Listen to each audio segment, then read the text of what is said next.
We have our two minds, right? We have our unconscious mind and we have our conscious mind. The conscious mind is there to come up with strategies, direction, methods, step-by-step processes to guide us towards whatever creation we are wanting to create for ourselves or our family or whoever it is in our lives that we are um, providing our purpose towards. And our unconscious mind is our emotionally driven mind, where all of our experiences and things are absorbed, and somewhat we have this internal programming system that begins to shape our lives around the experiences that we absorb. And so, in order to create long-term sustainable change, we want to we want to be able to communicate with that unconscious part of the mind, because that is effectively where the operating system is. Think of the computer, and we've got the Google search engine that we type into about what we want, and it spits out a whole lot of information, some strategies and some methods and things like that. So that's our conscious mind. Whereas our unconscious mind is the engine that is running the system, running the computer, that is being able to facilitate the internet and the Google search engine and etc. like that. So we want to be able to communicate with our unconscious mind so that we can become more creative, we can have more capacity and become more efficient and more amazing and live to our potential more and more.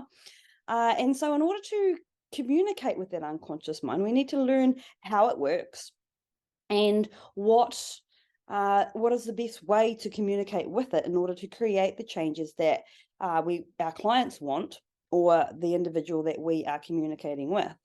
Now, on a daily basis, we have conversations throughout our days, and if you paid enough attention, you'll begin to notice that a lot of that conversation is conscious. How's your day been? What's been happening at work?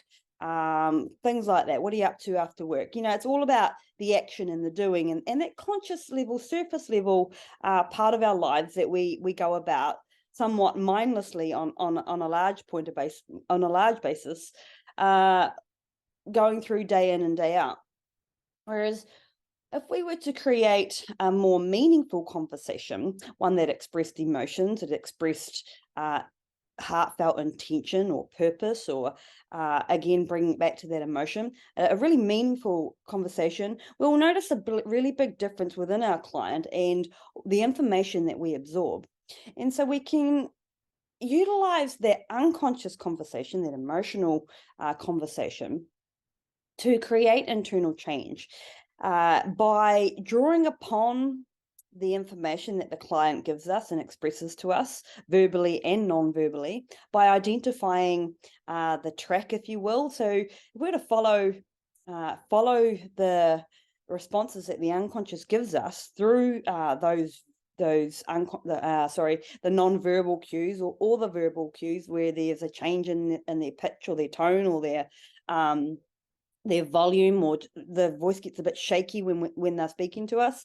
We follow those cues, it's going to guide us towards much more meaningful and unconscious information that will allow the mind, if you will, to open up and to become more malleable.